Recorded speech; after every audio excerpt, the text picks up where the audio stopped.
Coming up this week, I sprint across the terminal to get some very important Velcro because without it, I can't use my fancy new EFB. I go shopping in Paris for something that might be illegal in the United States. I bought it. And I'll show you what it's like to start an engine at the gate due to an AP generator not working correctly. The air portion worked, but not the generator portion. Don't worry, we have 5 generators on board. We only have to have one in case of emergency. And even then, if all 5 fail, we have another one that pops out of the plane that will save the day. Anyways, let's get started. My friend is at the airport. He's looking out the window. He says it's fine. There is no weather. Why are we delayed? Hello, my name is Darren. I'm a dad. I'm an airline pilot. I am a husband of a scientist. And that statement is heard by airline employees around the world every single day. Understand when weather happens, like right now, it's light rain in North Texas. By the way, it's Sunday, May 10th, 3:30 p.m. My report time is 4:25 p.m. When rain happens, and when weather delays happen, it could delay a flight even though the airport is fine due to how the airspace is designed. For North Texas, for DFW Airport in Left Field, well, DFW Airport specifically because Left Field I'm going to fly to, DFW Airport works on a 4-corner post system, meaning all the arrival traffic comes in over one of 4 corner posts. Well, this big thing of weather is all over the north of the airport. Oh my gosh, really? Really? All over the north of the airport, cutting off the top 2 corner posts. Yeah, top 2 corner posts, and could be limiting the southeast corner post as well. So at least 2 corner posts are cut off entirely, meaning half of the weather's cut off. And really, it's the north half, right? Most of our traffic, many flights come in from the north of the United States. We do get some south, Texas and Mexico and South America flying, but most flights come in from the north. So with the north corner post cut off, all those flights have to come around to these southern corner posts. A lot of flights, you can't push the same number of flights through just 2 corner posts when you normally have 4 corner posts. So that's when delays happen. Additionally, flights leaving the airport get delayed because now the flights who are going northbound have to go east or southeast and southwest to go around the weather to then go north. And it's the flights leaving here that then also affect the other sectors as well. So that's how it can be nice at the airport-ish, but still have massive delays. This is a trip to Paris. This is a FL trip, a flying trip. The captain and FB relief pilot are new to me. I have no idea who they are. The inbound plane is coming from Rome, Italy. It was supposed to be due here at 2:40 in the afternoon. Last I checked, it's coming at 3:40 in the afternoon. Weather. It left Rome on time, right? But they're being rerouted around the weather to get here. That could cause an issue for us because we're due to leave at 5:25, right? Well, if they get in at 3:40, and if they're full, it's going to take them till 4:10, 4:15-ish to fully deplane the airplane. And then they have to clean the airplane. People have been on the airplane for, 13, 14 hours. So clean the airplane. We put all the new blankets and pillows and cater the airplane. And then we board, right? Well, we're supposed to board at like 4:40, around 4:40 in the afternoon. So we could be delayed boarding, which could cause a delay leaving. The only saving grace would be we aren't totally full going to Paris. So that'll help, I think there's 40 open seats-ish. So that'll help reduce, that's 40 few people getting on the airplane, putting their bags away, 40 fewer bags going in the belly, a little bit less fuel, yada, yada, yada, yada. So that could help things. But we will see the rain has now stopped as I get onto the airport property. This is my second trip of the month. My first trip of the month was to Incheon, South Korea. It was a bridge trip. It went from April into May. It was so standard that nothing exciting happened, so I didn't even make a video about that trip. This trip could be boring as well, but we'll see if I make a video about it or not. But yeah, come back on Tuesday, and then I'm home until the next Sunday, in theory, where I go to London. But I doubt I'll be going to London because, as of right now, I'm showing FAR 117 illegal. I'm negative like 1 hour and 45 minutes to even start the trip. I can only fly 100 hours every 28 consecutive days. And when I was awarded the trip back on April 16th, I was legal to fly the trip. Well, I had a trip to Rome, Paris, and Incheon. all those flights went a little bit over block, enough to add it up to be negative an hour and 50 minutes ish, maybe hour 40 minutes ish. So I can't even start the trip. In the past, I was negative coming back from London, for example, but not going to. So I was legal to fly to London, and then I'd have to head back. I've done that twice. But this trip, I'm not even legal to start the trip. So they will wait until probably Sunday or Friday to say, all right, he really is illegal. Because there's a chance I could underblock this Paris trip, but not by an hour and some odd minutes. They'll pull me off. I'll get paid for it, but I won't have to do it. So, which I actually do want to go to London. I haven't been to London since December. I left London on this Christmas Day and haven't been back since. But I do have another London trip, so maybe I can go to that one later on. But let's get to the employee lot during this dry period. There's dark clouds ahead, dark over there, but then lighter south of me. So maybe I can get my car parked and get on the employee bus before the rain starts and ruins my hair that I spent so much time on. All right, let's get started. DFW Airport is slowly making the pavement better, and the south employee lot, it's still not great. Like, you can see my camera mount shaking. It's still pretty rough. It could be better. Again, where all the executives go, it's totally smooth. Anyways, it takes so much to go from home to the airplane.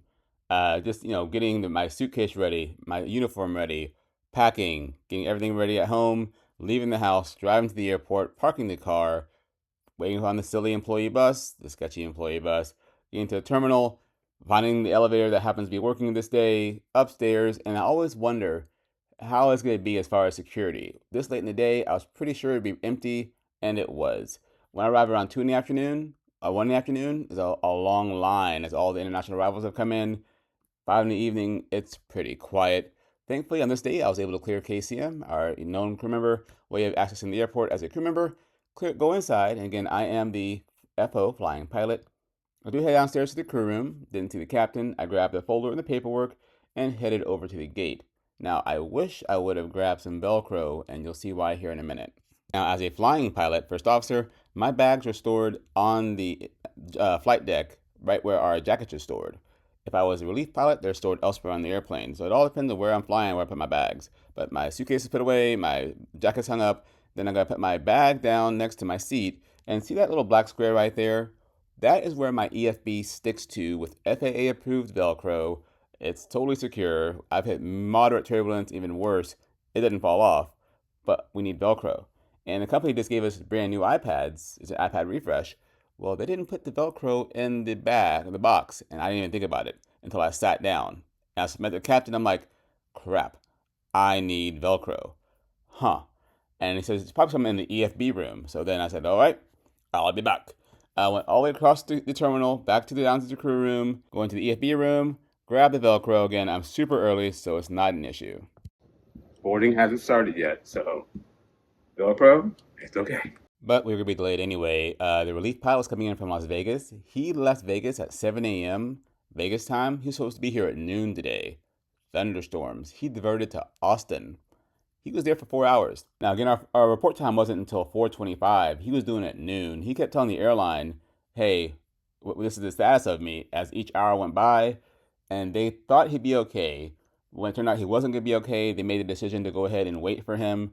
It was easier to wait for him and delay the flight for a few minutes versus get a first officer from home. But I got back to the flight deck and applied my Velcro in the strategic locations. Again, it's just 2 strips of Velcro is all that's needed to hold this iPad onto the airplane.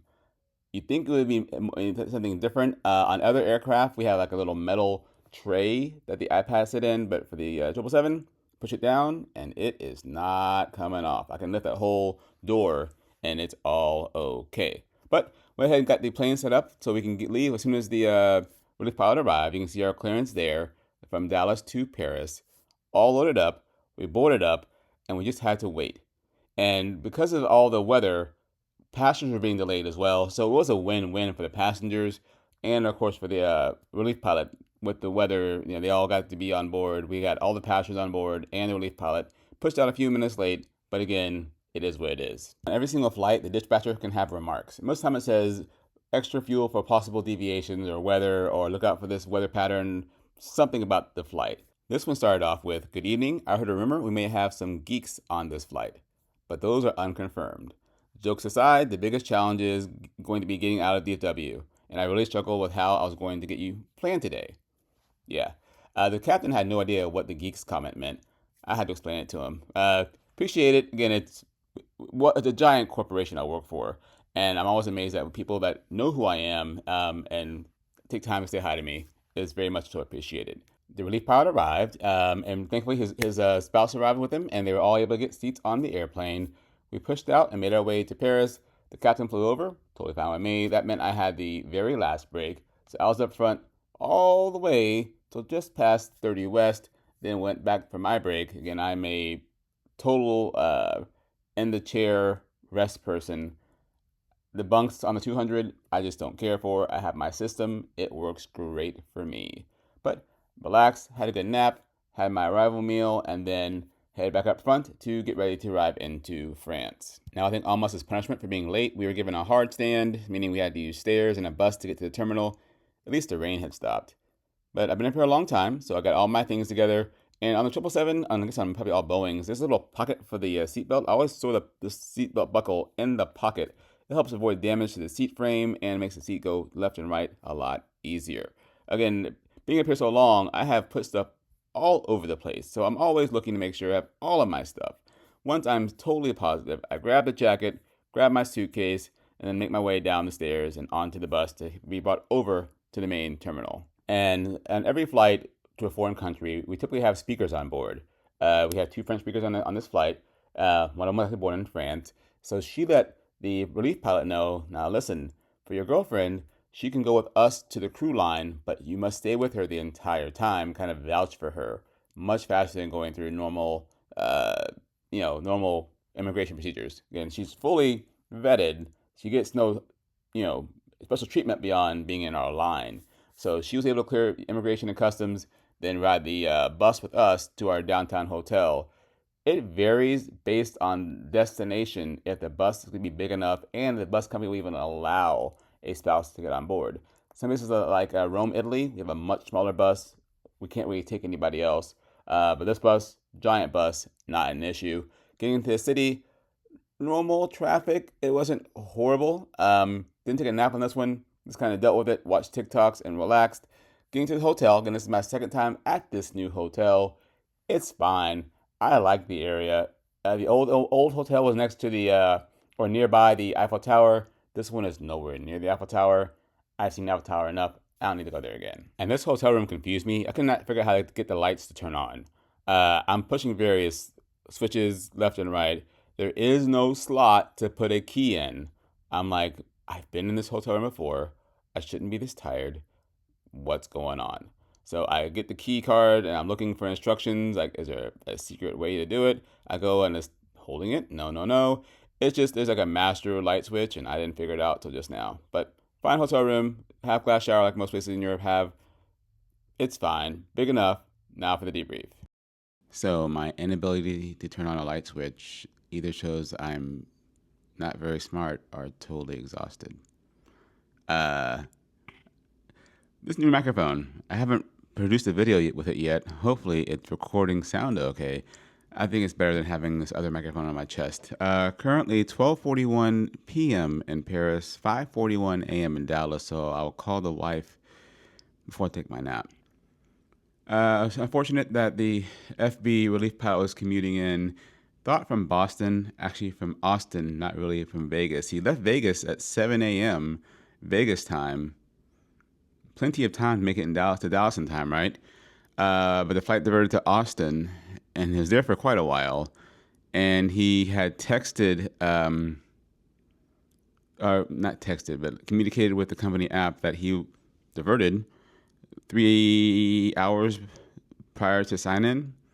And they're like, okay, well, keep us advised, because I guess they thought the weather was clearing, and it was, and he'd still get there in time. And then when it became clear that he hadn't signed in yet, and he was still in Austin, I guess scheduling had to weigh their options, because they can get a reserve, but it might be 2.5 hours-ish.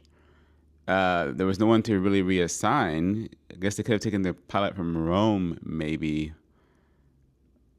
that's about it. That leaves that late in that hour anyway. But the Rome flight doesn't sign. They don't sign until 5:40 p.m. Always wait for him, and they decided to wait for him. It is what it is. It's unfortunate we were an hour late, but it is what it is. Catherine asked me that I want to talk or fly. I'm like, sir, it's your first flight off IOE, whatever you feel most comfortable with. He said, I'll fly. I went, all right. So that's why I also meant I had last break, which was a double-edged sword. I didn't fly, but slight delay in the 17 right, 35 left pad. Took off. And it was bumpy leaving Dallas because of the weather. Then it got smooth. Mostly a smooth flight for the most part. When I had my break, I was more than ready to go to bed. I sleep in the seat. So before the flight, I made the bunks. The captain did the outside pre-flight. So when the relief pilot arrived, he was good to go. Yeah, got to my seat. It took me about 20 minutes to fall asleep, and I slept the entire time. I didn't wake up at all until my alarm went off. My alarm went off about 15 minutes prior to when I would get my 10-minute warning, so about 25 minutes before my break was over. So I had time to kind of wake up, look around. They were already serving breakfast. So I went to the galley, got some coffee, and then asked my flight attendant purser if I could have my breakfast. So I got the hot breakfast, some eggs, potatoes, and stuff.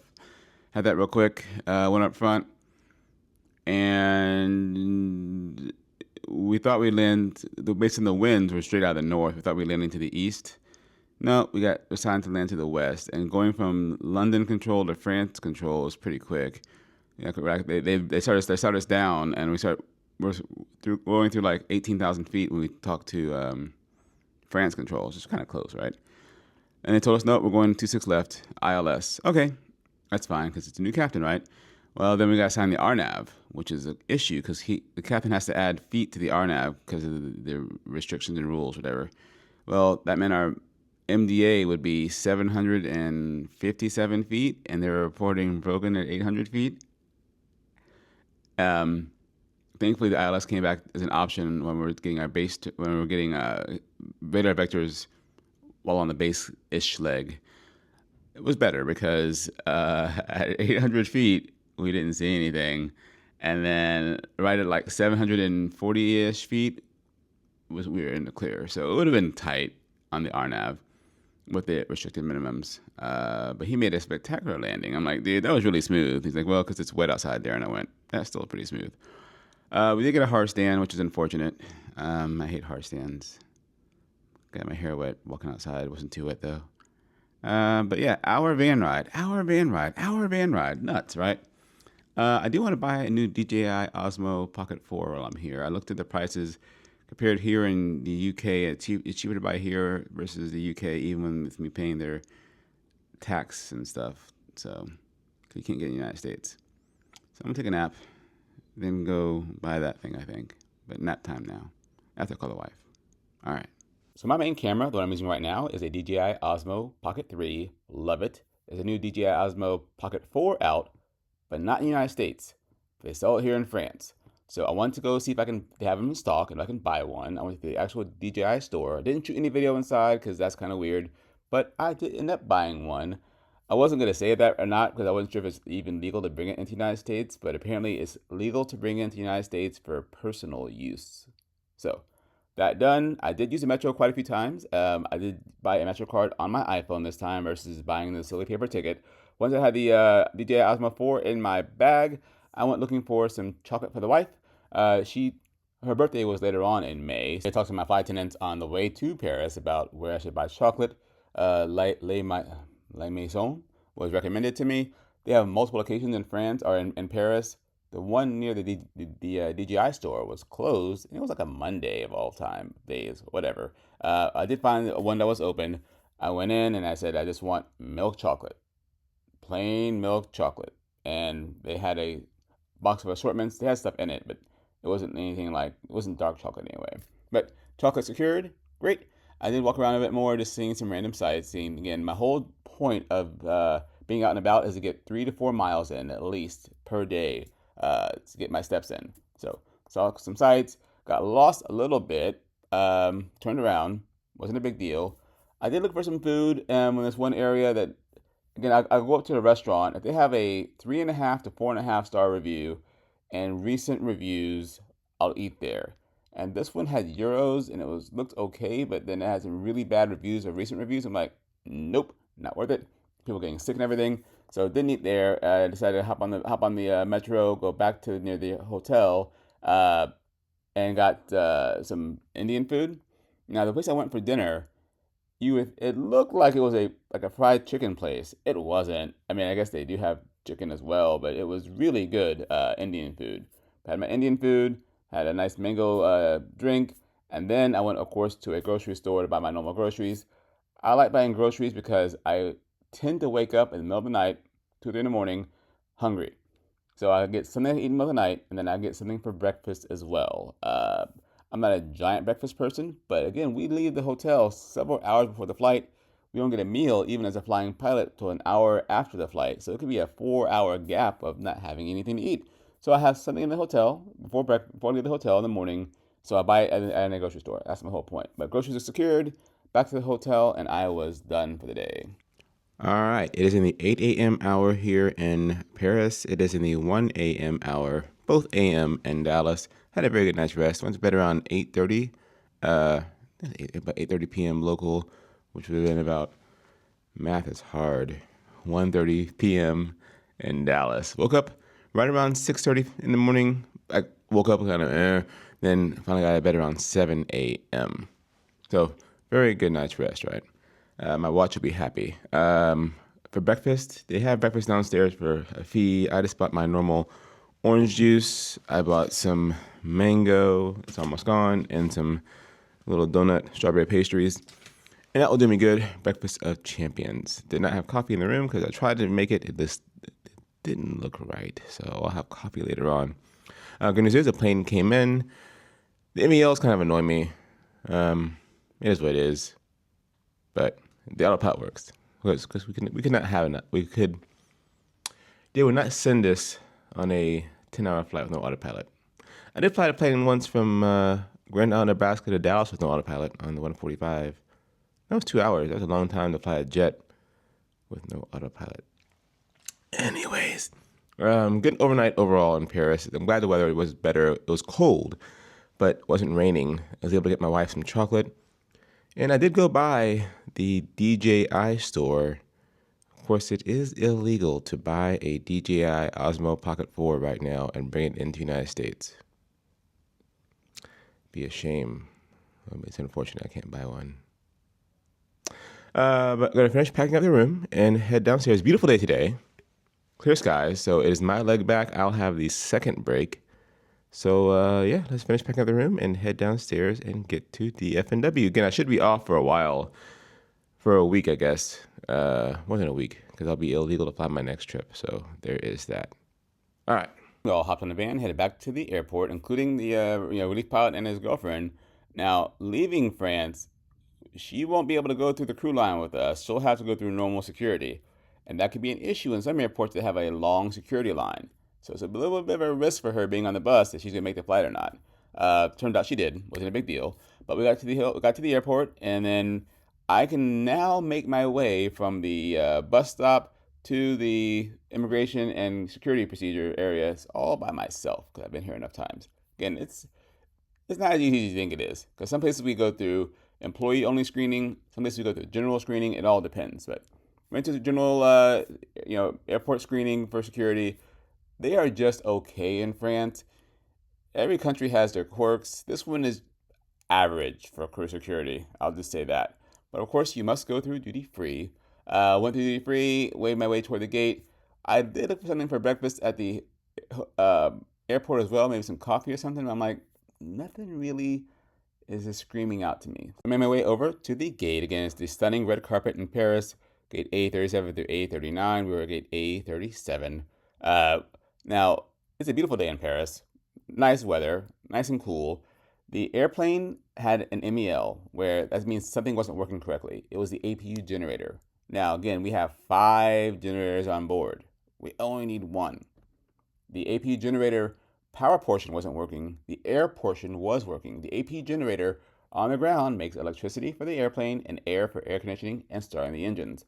We had the air portion we could use, but not the generator portion.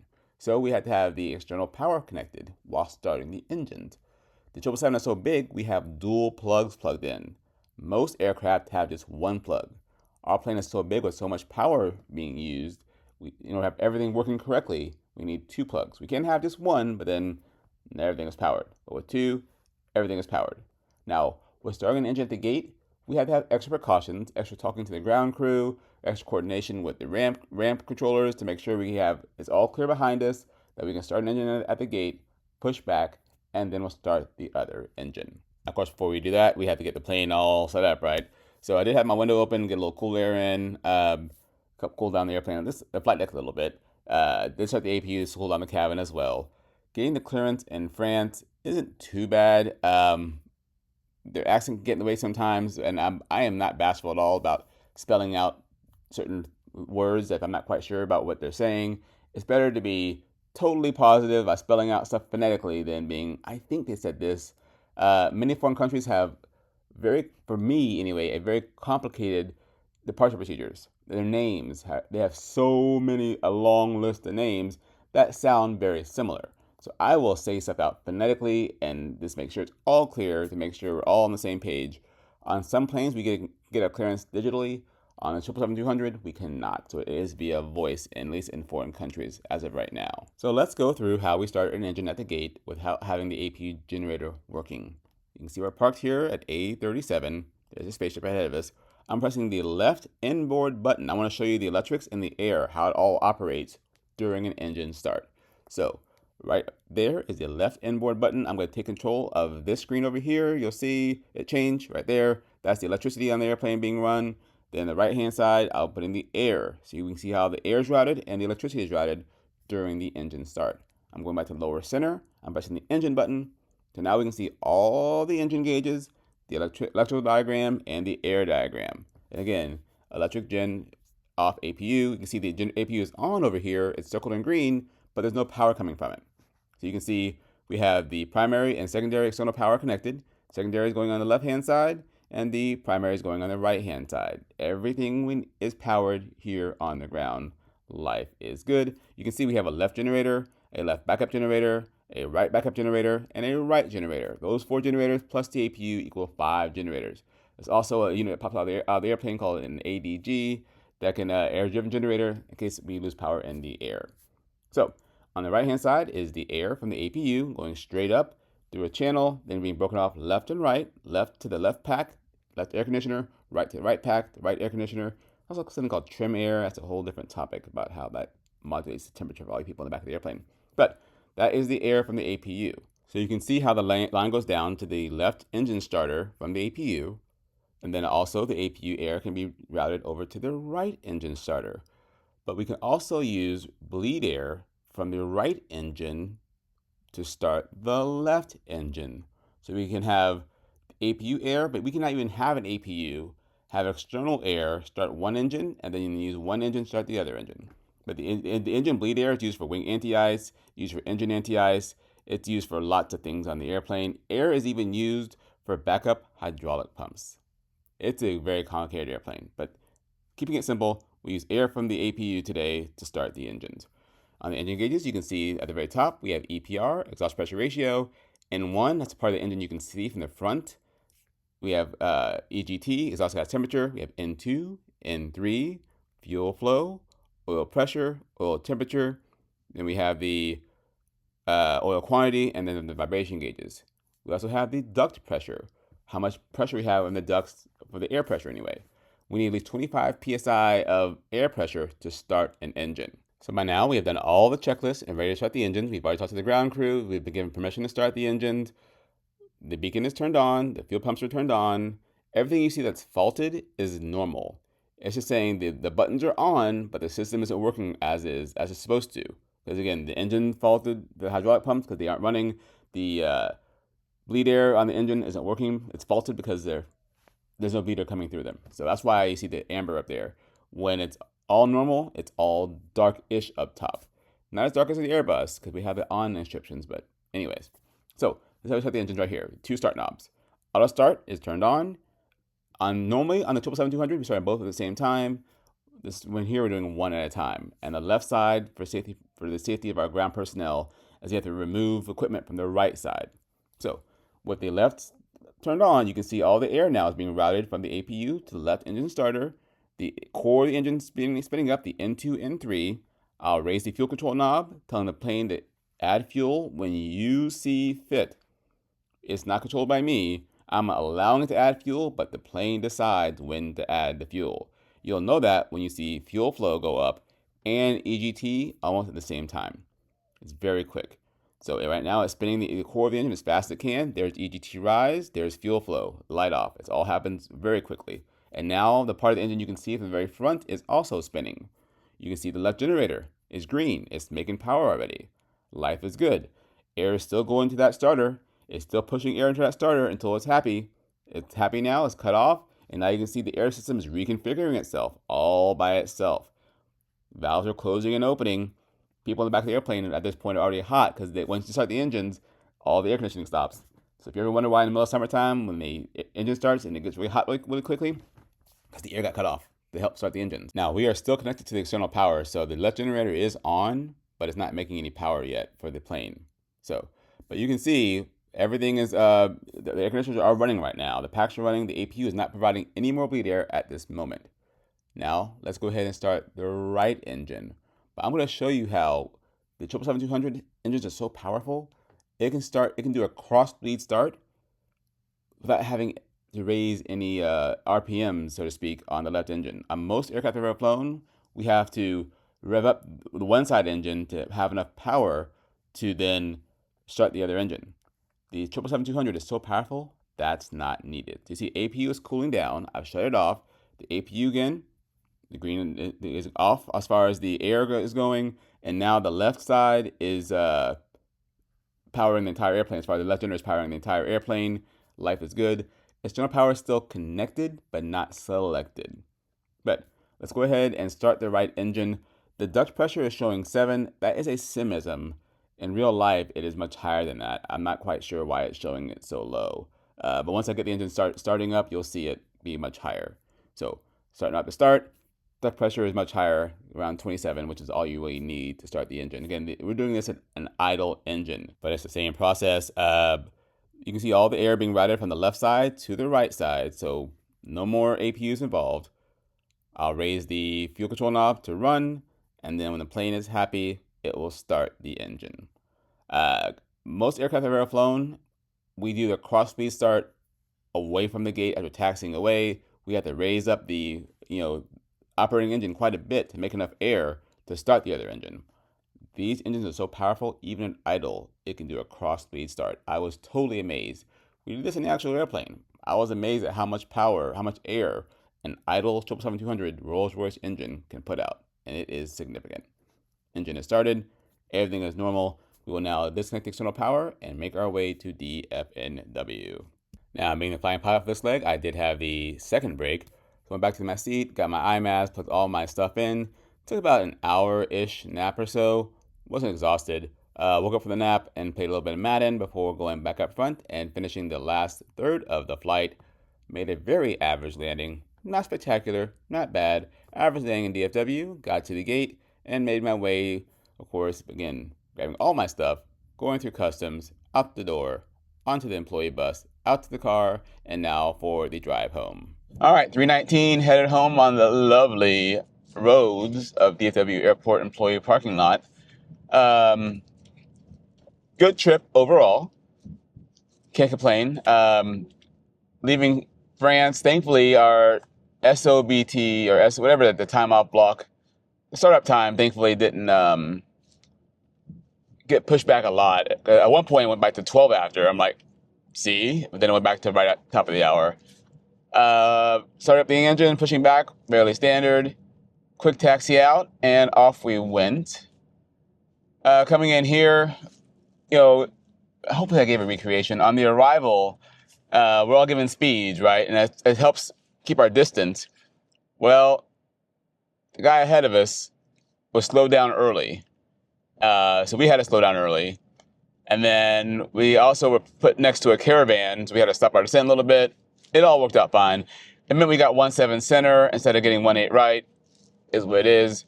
I had planned a flaps 25 for 17 center, so we have to taxi around the airport anyway on the Juliet Sierra route, Echo Sierra route. For when it right, I would do a flaps 30 landing since I would stop a little bit sooner. But flaps 25, I haven't done one in a while. Thankfully, it worked out just great. Just nice and greased it on to the gate decently. And, we called in advance to remind the ramp and operations that we have an APU on board that makes air but no power, and we need to have 2 plugs plugged in. We told them that on the east side of the airport. It took us, a good 10 minutes to get over to the gate, and left hand, right hand got to the gate, and it took a few minutes for them to plug in the power so we can shut down the other engine. Is what it is.